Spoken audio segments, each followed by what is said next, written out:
everybody. My name is Laura Dwyer, and I'm Senior Associate Director of Admissions at AUC. So today we're joined by Jeffrey Ziolkowski, who is a current AUC student.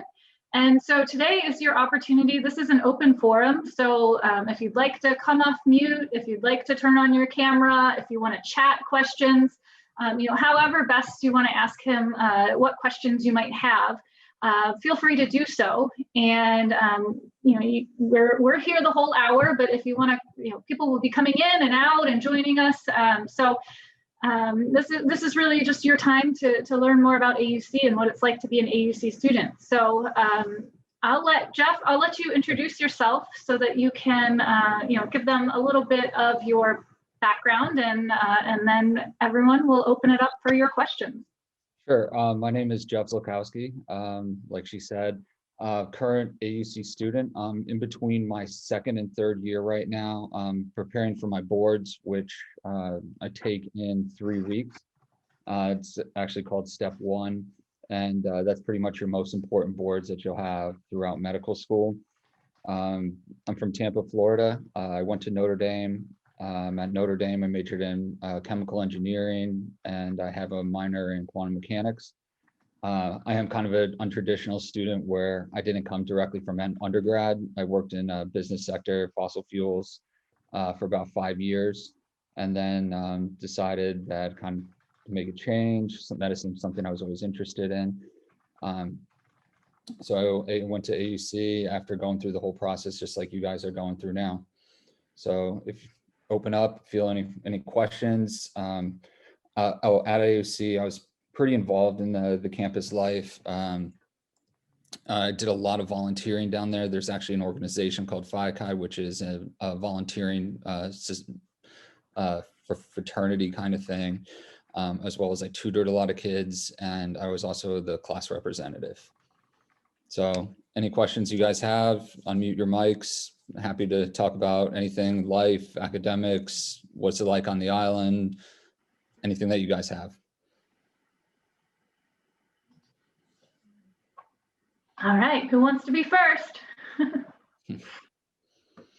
If you don't want to talk, you can just put it in the chat as well, and I'll talk about it a little bit. So whatever works best for you guys. Actually, I have a question. Sure. Yes, actually about the first year of medical school, how is the curriculum, and specifically in AUC? So the way AUC works is we are in trimesters, and you take 3 classes, 3 major classes, and 1 or 2 minor classes per trimester.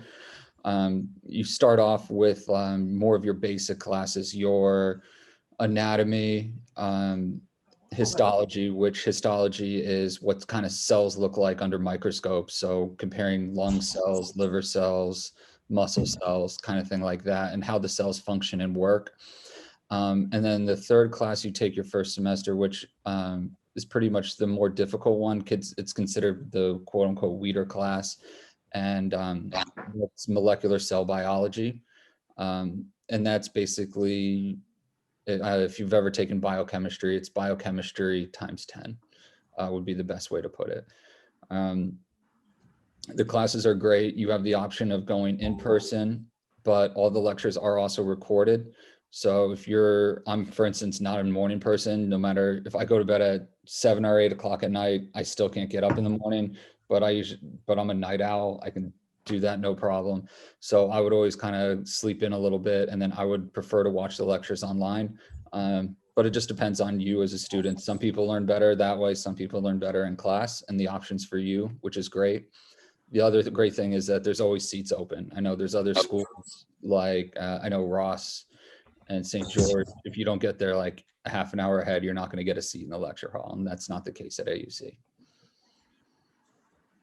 Oh, but going on about your first year, from your first year curriculum, after that major like kind of building block is formed, then you start getting into physiology and pathology of the body and disease studies.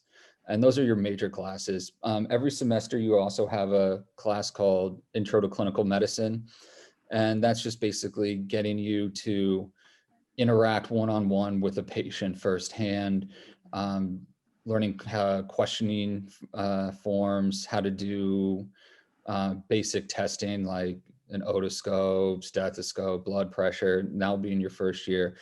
But then it gets more advanced where you start doing neurological exams, psychology exams, and it really teaches you how to question a patient the people who do it are really great.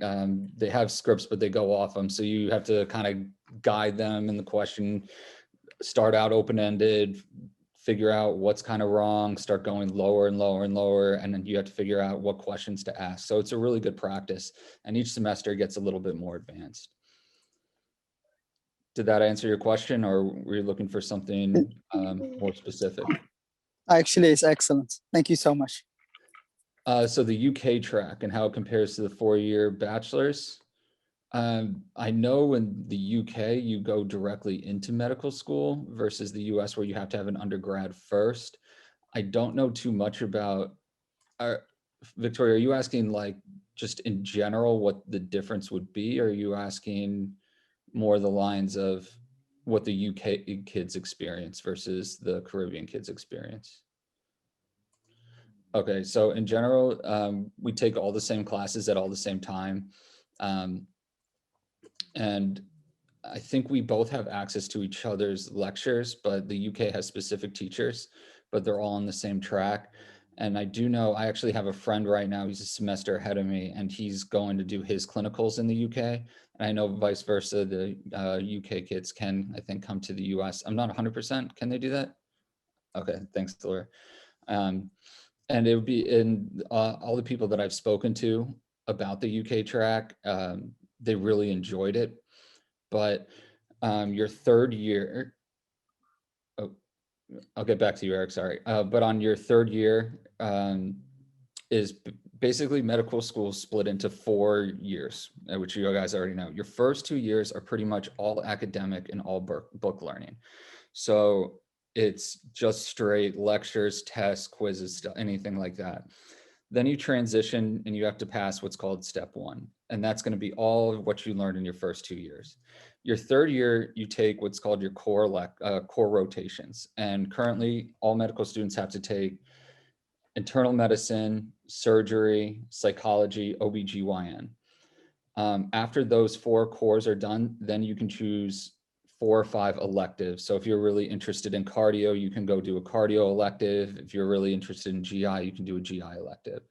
So for the UK, you can actually do all your cores at the UK if you choose to, or if you want to do after your cores and just do one kind of rotation in the UK, that's also available for you. Hope that answered. Did that help at all, what you were asking about? And just so everyone knows, so we have a UK track, and it's for international students, international being non-US citizens. So the first 2 years are the same curriculum delivered in St. Martin or in Preston at our University of Central Lancashire campus.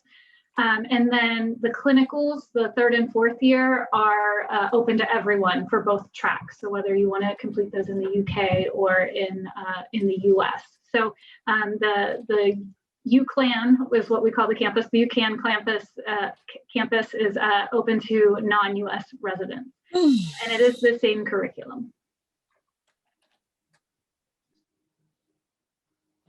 Oh, and also the attendance, it depends on the class. You will have mandatory classes and sessions. Someday, like once, it depends on the professor. Some classes, they do group kind of quiz sessions together. Those are obviously going to be mandatory. Dissection lab and anatomy is mandatory. But for the most part, since all the classes will be published online, it's not necessarily mandatory for like your average class, but there will be like sections that you do have to go in. You have to go to ICM almost every day later on, which is their clinical med class. But even if you go to class, the online option for you to review what's going on is always there. For me, I personally enjoyed that also because I could listen to the lecture, hit pause, take my notes, highlight anything that I need to go back and review, study, underline, and then continue on as need be. So back to the first 2 years. One, is there only a midterm and final, or are there 3 exams for every block? So I think this would be a better question for Laura. The testing situation has changed since I've been there. The way it worked for me is I had 3 tests. I had 2 midterms and a final. I'm pretty sure that's how it is currently. But I know there was talk when I was leaving the island of switching it to a midterm and a final. I don't know if they did that, but I'm pretty sure it's still 2 tests and a final. Is that correct? Yes, it's two block exams and then the final. Yeah. So how are your core rotations in the same hospital? No, your core rotations aren't going to be necessarily in the same hospital, but they're going to be in the same area. So for instance, in the Miami area, you have a core hospital where you're kind of based out of, but you'll go, for instance, to an OBGYN clinic, a different site clinic. It won't be all necessarily in the hospital that you're located at. And that's also just to give you more exposure to different areas, different people, different doctors. Because when you are applying to residencies, if you only go to one hospital, that's the only hospital that will know you, for instance. And if something happens and you don't get that residency, or they choose not to interview you, you kind of put all your eggs in kind of one basket. So it's good to go out and see different hospitals as well. How are things graded? Oh, sorry, go on. Oh, can we go back to the rotations? I just want to add that you do get to give preference on where you want to do your rotations. So, some students will want to stay in one area. As Jeffrey talked about, you can live in one place but rotate through different hospitals. Or some people want to move around a little bit and experience different parts of the country, or really do like an inner city emergency medicine type rotation, get those really robust experiences based on, where the hospital might be located. But you work with a clinical advisor to set up your schedule. So you get to design it and have input based on what you want your experiences to be and what you're interested in as far as a specialty.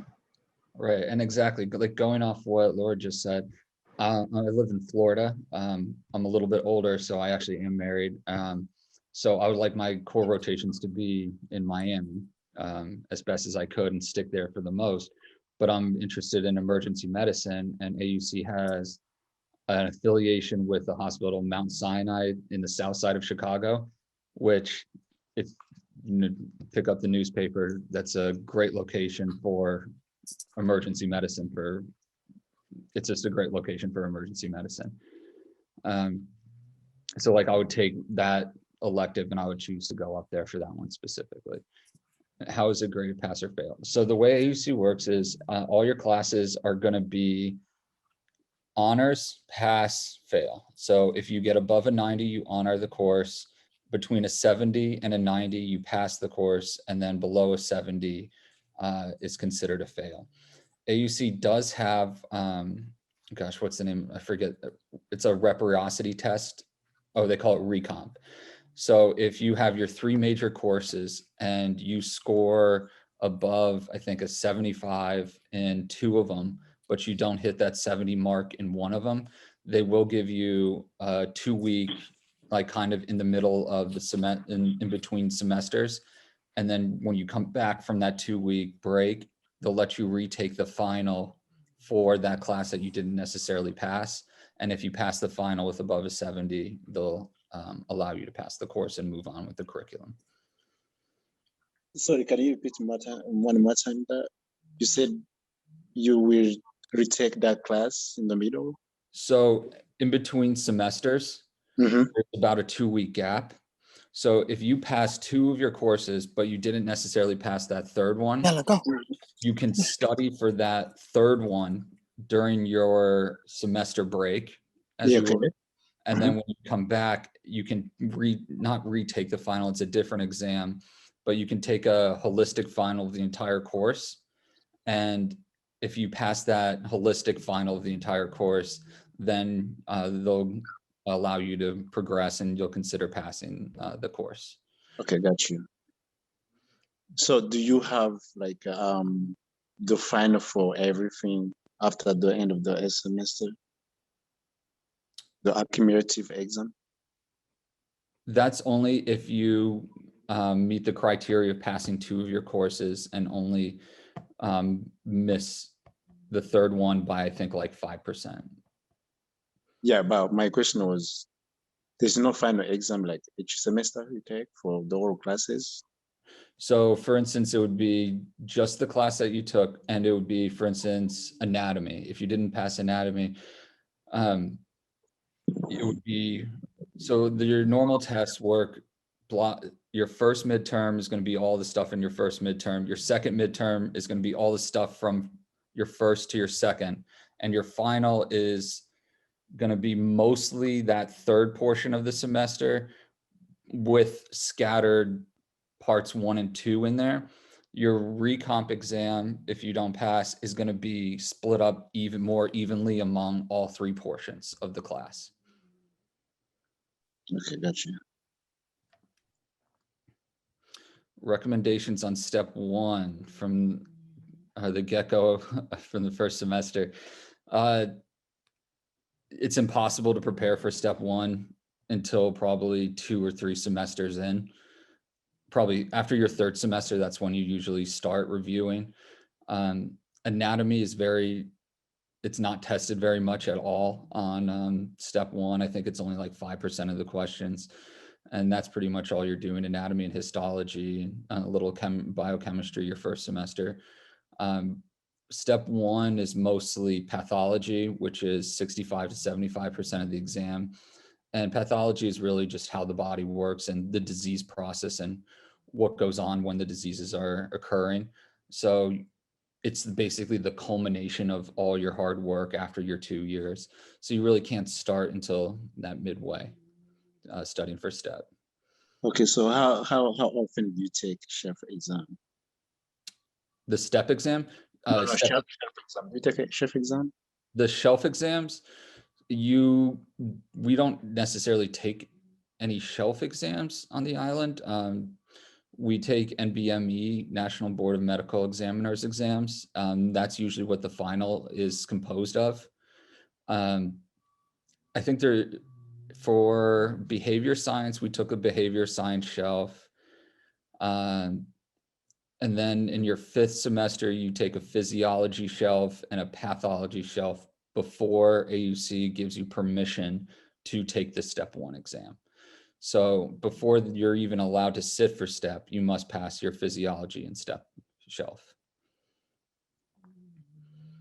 How often do you take exams? Like every 3 weeks, It's I mean, pretty much every because I 5 know weeks. some other schools, they have what they call blocks there. So each block Right. they take exams. So and one block is for like 3 weeks they take exam, and 3 weeks they take exam. So how is you AUC? AUC does it's basically 3 blocks: block 1, block 2, and a final. And it's about every 4 to 5 weeks. And it can, depending on like the schedule, and that's basically more about holidays.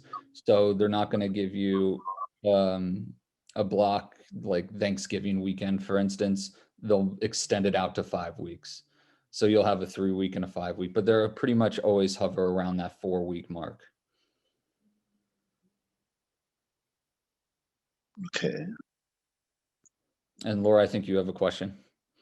Can you talk about your campus involvement? I know we're talking a lot about classes, and obviously medical school is all about, the preparation to become a physician, but I know you've done a lot outside of the classroom to, build yourself and your resume and your preparation for the residency match. So tell us about some of your out of classroom activities.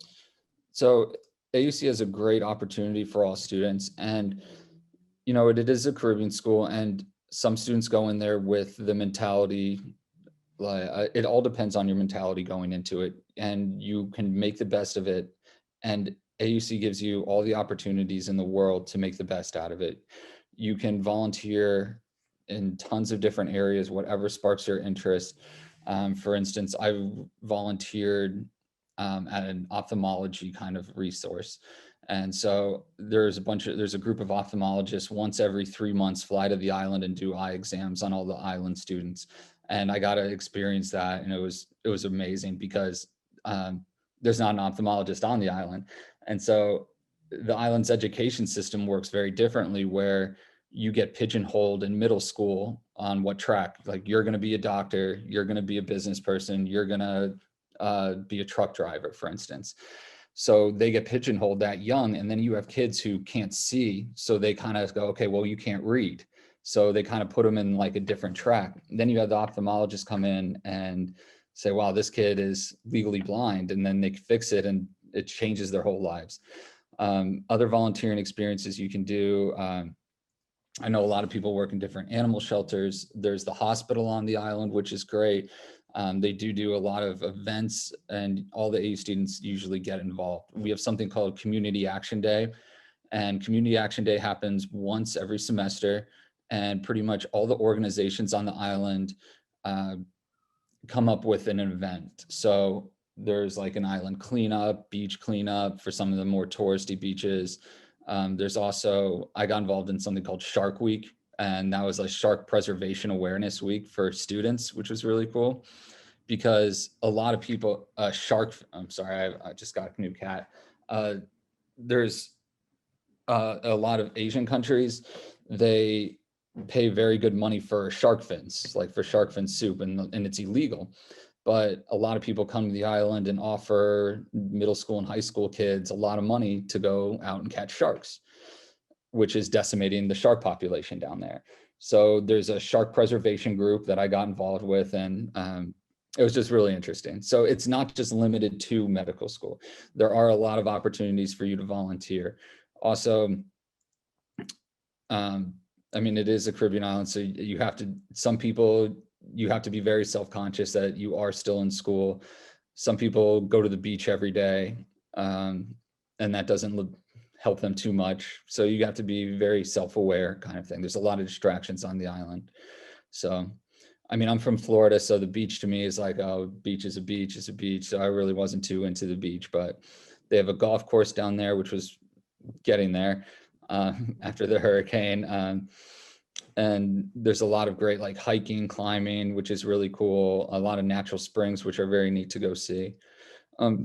What else did I do on the island? So volunteering was something I did probably about 100 hours per semester, volunteering while I was on the island, because that's just something I really enjoyed to do. I was in the Rotary Club when I was working, and they actually have a Rotarian club there. So once, like, I think it was Tuesday nights, we would meet at, I forget the name of the restaurant, and you just hear all the, like, what's going on the island. Other things I got involved with, student representative, that's just a class elected position. And there's also one of my friends, for instance, Bo, he was an EMT paramedic before. He was a flight paramedic.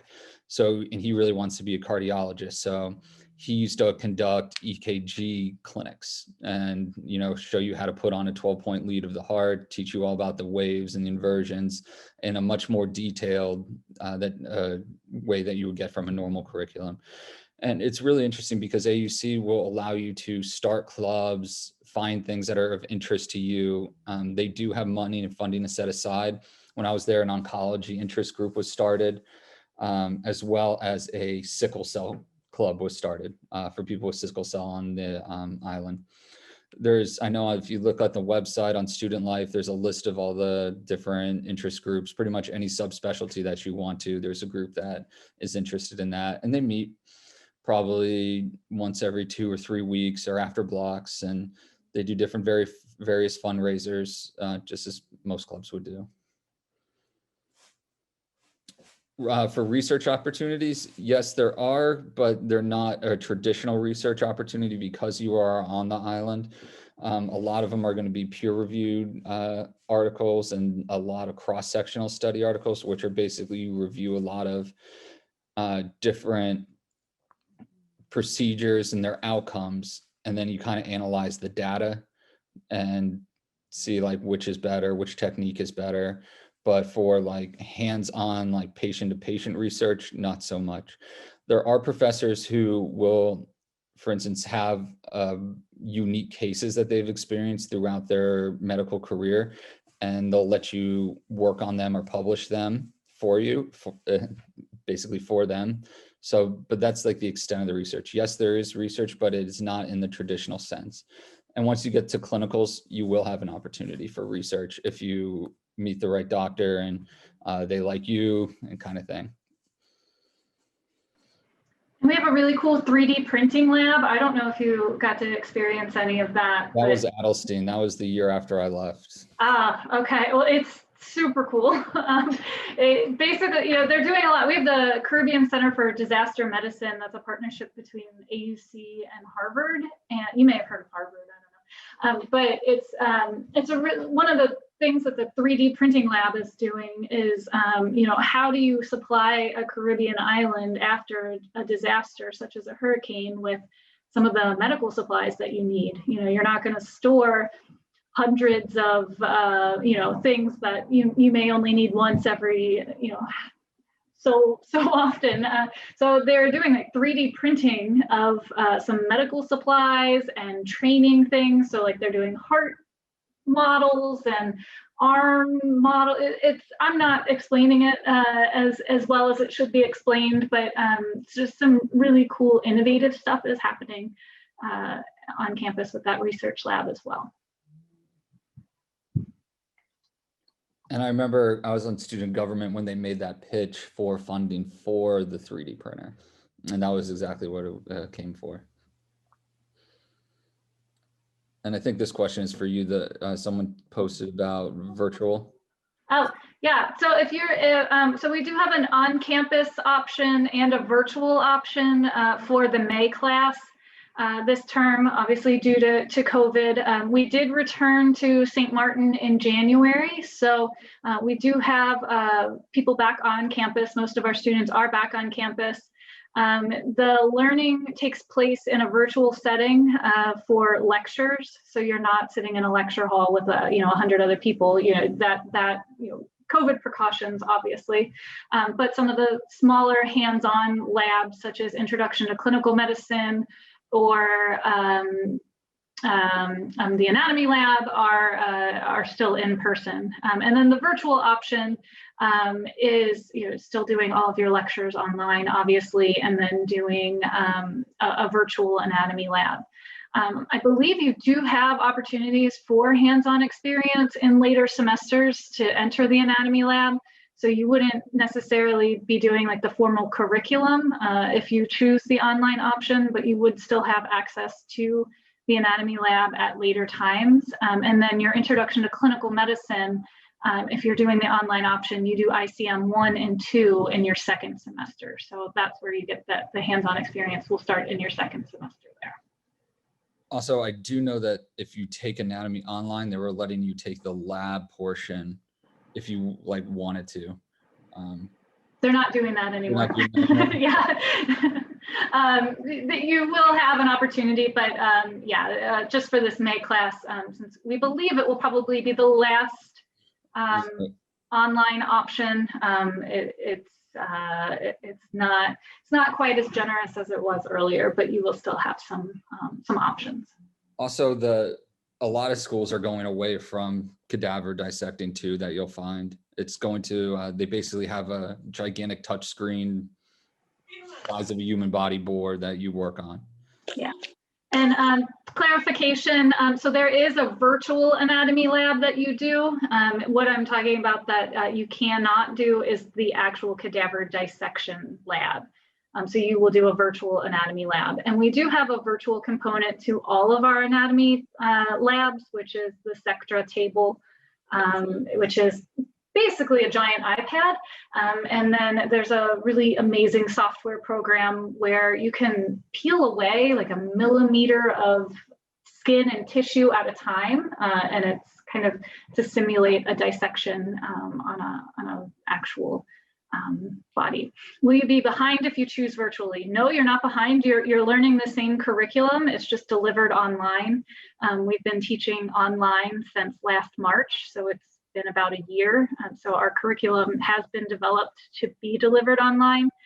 The only piece that is delayed is doing your introduction to clinical medicine in your second semester. So you'll still graduate in 4 years. It's still a 4-year program.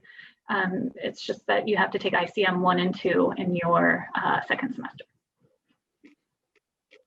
And I took this when the pandemic hit. I was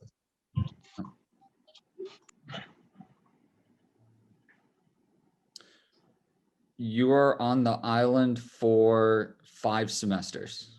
So there's 4 semesters of classes, followed by 1 semester of basically ICM 5, which you meet every day, all day, or for half the day. And that's also where you're studying for your pathology and physiology shelves for approval. So that's kind of like your study period 4-step and testing grounds on that last 5th rotation.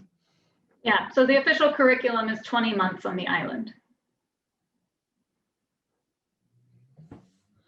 And for the ICM, I was not transferred, but I went home during the pandemic. They had everyone go home at that time. And I did my ICMs on virtually as well. But it's still going to be probably, I think I had 6 kids in my ICM with my professor. We still had all the same curriculum. I had to do virtual examinations, which I think are harder because you don't have a person in front of you. So you can't like look at the foot and say, oh, I forgot to rotate it this way. You have to tell them every step, every process, how you're going to do it, how you're going to hold your hands while doing it versus actually physically doing it. You can kind of get away with a little bit when you have someone in front of you and holding it. But when you have to physically describe each moment, it's pretty difficult. Did you practice on your family? Is that how you did it? I did. My wife's a nurse practitioner, so she helped me with all of that. She thought it was very entertaining because when she was in school, I was the practice dummy, and now she's the practice dummy. I love that. Actually, I have a question. But the housing in the island, and if your status, you're married, how you manage your life, how you do personal life, if your wife, she's going to be with you in the island or is going to be in the US, or how do you manage? Just an advice for a married person. So I wasn't married when I went to the island. I got married in between. So my wife wasn't the happiest camper in the world, but I own a house here. So she lived in our house in Tampa and I went to the island. There is student housing available. First semesters do get priority above that. And it's just going to be your typical dorm style housing, singles, or you can get doubles with a shared bathroom and a kitchenette. I personally elected to find my own housing. There's a housing complex right next to called Jordan Village. It's pretty much where I'd say 90% of the students would live. And it's a 5-minute walk from campus. And there's tons of places, it's called Kupakoi, of apartment complexes, condo places, and depending on your budget, depending on how far you want to walk, if you want to get a car, if you don't want to get a car, you can elect to choose to move pretty much anywhere you want to live. Are there any schools? There is one school, but I don't know too much about it. It's a private school. Do you know? Yeah, it's called the Canadian International Academy, I believe is the name. CIA. Yeah, yeah, ICA or CIA, something like that. If you go to our website, if you search for families or you search for the spouses organization on our website, it will bring up information about schools and all of that. But there are schools that are on the North American schooling system. So if you are bringing children, they would be able to enroll in a school that, once you left the island, they would kind of be on that same schedule. For employment opportunities, yes, there are TA positions. The TA positions are usually not paid, but there are paid positions for tutoring, where you do once a week, you kind of hold a tutoring session for the previous semester's material. You have to qualify for those positions, and there's usually 1 or 2 students only for that. I personally never TA'd I chose to just tutor kids one-on-one, and I never charged anyone just because, I mean, everyone's in med school and in the same boat, so I don't want to put anyone else in further debt. And plus, it was always a good review. But for the most part, especially your first semesters, I personally wouldn't recommend it. And I think the only eligible opportunity you have would be for anatomy TA. And then we also have a program that's being relaunched. It's called the Student Experience Ambassador Program, where students can earn some money to do like photojournalism or things like that, to just share the student experience. So that's a program that's coming online too. It's nothing that would, offset the cost of the program. It would be more for like spending money kind of things. But you are eligible for U.S. financial aid through the FAFSA process. So students take out loans to, fund their education, their travel, their living expenses, and all of that.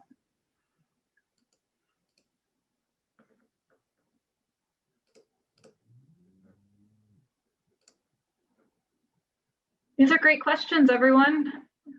Keep them coming. Paul Bradley, your passport's up. I don't know if you want everyone to see that. Oh, yeah. I wonder if we can turn that off.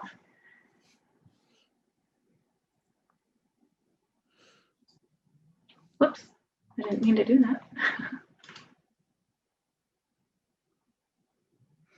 that. Something else, a lot of people have pets down there.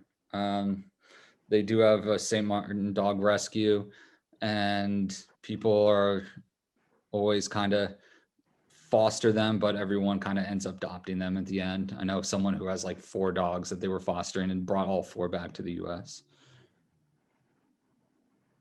Yeah, coconut retrievers, right? Coconut retrievers, exactly. Not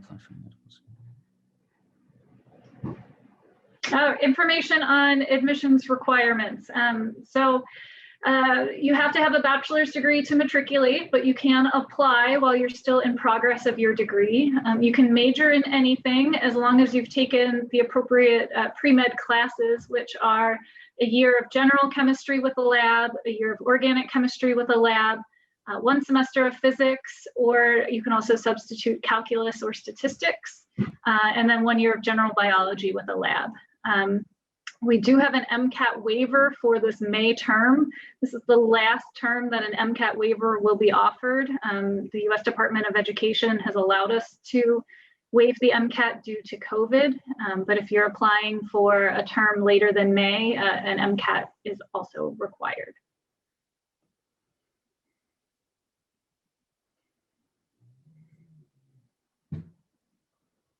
We are still accepting applications. I'll do my admissions plug since we're in there. We are still accepting applications for May 2021 this year, and then September 2021. And then we just opened up our application for January 2022. We have a rolling admissions cycle, so we open applications 1 year in advance of the start date, and we have 3 start dates each year, January, May, and September. And then you can apply, and we are offering decisions throughout this rolling admissions cycle. So what that means is you don't have to wait months to get your admissions decision. After you conduct your interview, you get your decision within about 2 weeks of that. So the interviews are conducted in a virtual setting, obviously, during normal times, but also because of COVID. And it's a one-on-one, 1 hour interview. I have a question. Yes. Yeah. Have you already covered the living arrangements and housing for students on campus? But I could talk about it again. Sure. As an incoming freshman or first semester, there are student housing options available via the school. That is pretty much reserved for mostly first semester kids, but you do have to apply and the spaces do fill up. But right next to campus, there's a ton of housing apartments called Jordan Village, if you want to look that up. There's a lot of different condominium places, different townhome places. So depending on your budget, you would just go like kind of online and look around the Kupakoi area. and find a location that meets like your needs. If you want more than one room, if you want like a pool, if you want access to the beach. So there's different options that are available to you. The school doesn't do it for you past the first semester, but you can be an RA, I think, in your later years. I don't know anyone who did that though.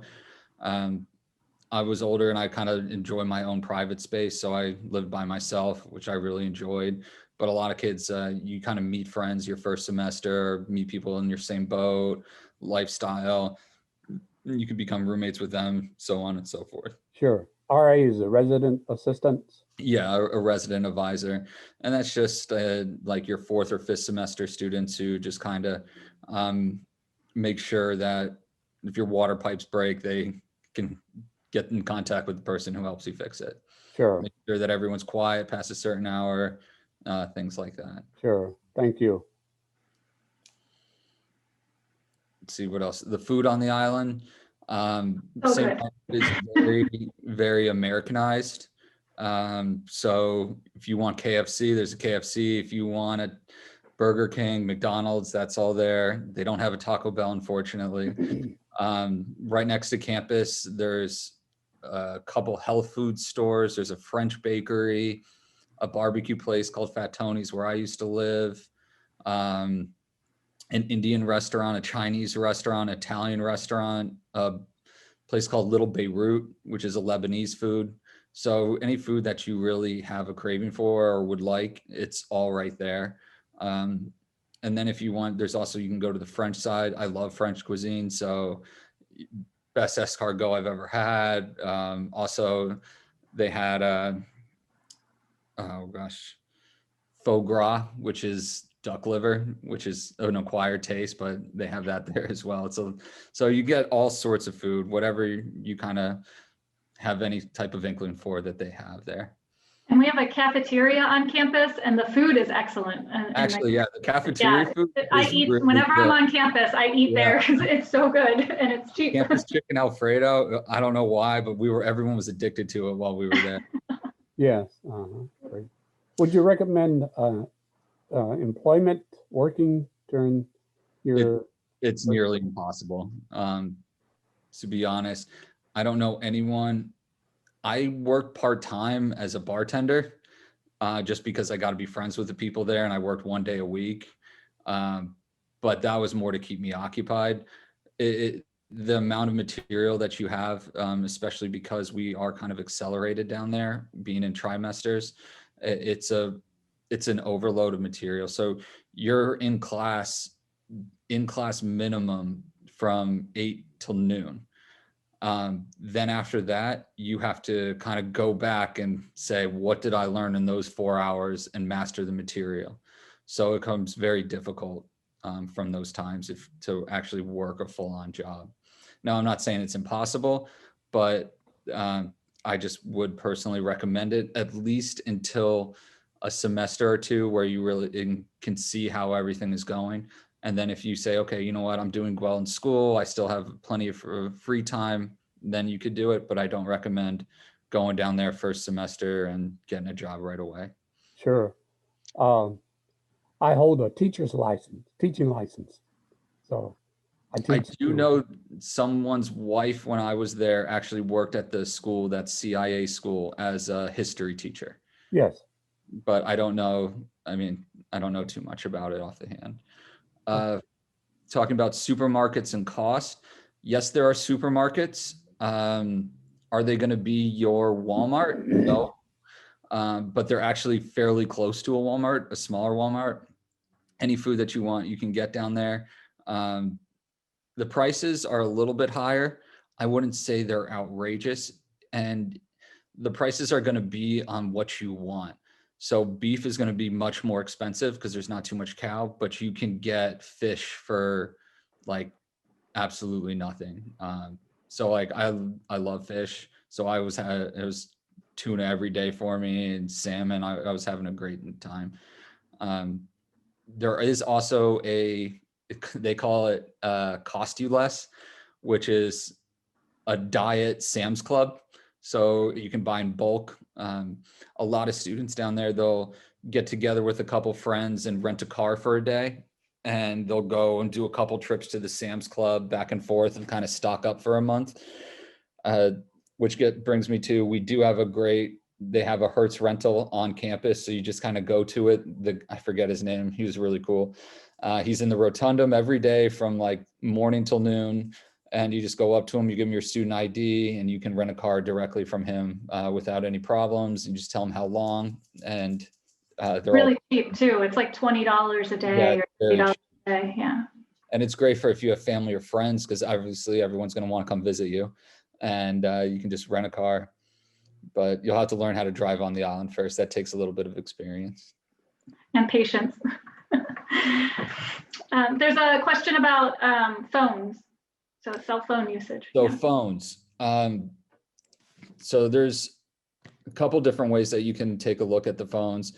I personally, all the buildings are connected to Wi-Fi. All the restaurants have free Wi-Fi. Your apartment has free Wi-Fi. So the only time that you really will not be quote unquote in service would be from walking to your apartment to school, for instance. And then you can just download any app that uses online calling. I used Viber, and I just dialed the number like I would normally in the US, and it worked perfectly fine. I also had an international plan, an emergency international plan, which I think it's like $20 a month. And then when you it's $10 a month. And then when you activate it, it's $10 a day for unlimited calling and stuff. But that's just if you were off in the middle or driving around and you needed data for a GPS. There are island phones that you can get. I forget the name of them. And Tippy, yeah. And you can go to the little Asian Mart. It's actually called Asian Mart. I'm not being offensive. You can go to the Asian Mart, and they sell the SIM cards there, and you just add money to them as you use them, like a prepaid calling card. Yes, T-Mobile does function there, but I don't know how well. Yeah, you would have to check on an international plan if you wanted to go that route, but it's usually better. Most people do use the Wi-Fi. It is pretty readily available. To be honest, I don't know anyone who had a cell phone. Everyone went down there, and that was the first thing they got. And then they realized the only time that they're not using it is the 5-minute walk from their housing complex to school, or vice versa. I'm surprised my cat hasn't jumped up here, honestly. Her name's COVID. We just got her like 2 months ago. She's a baby. She doesn't know yet.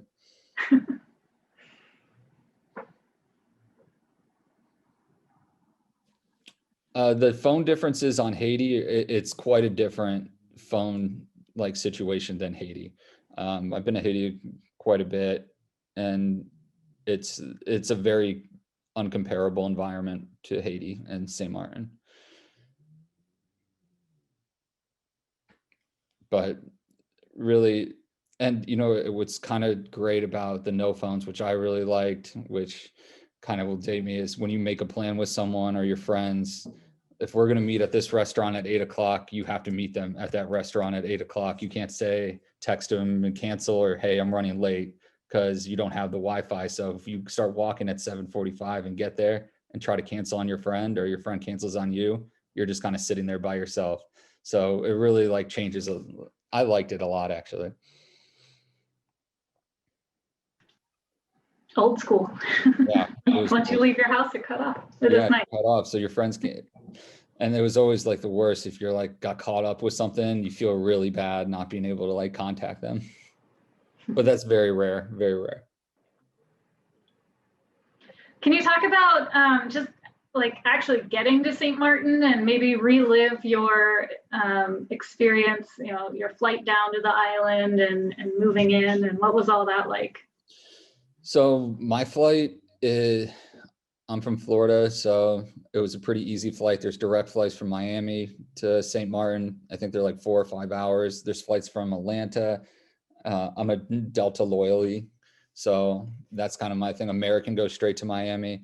The flights aren't, well, at least when I was going down, they weren't very expensive at all.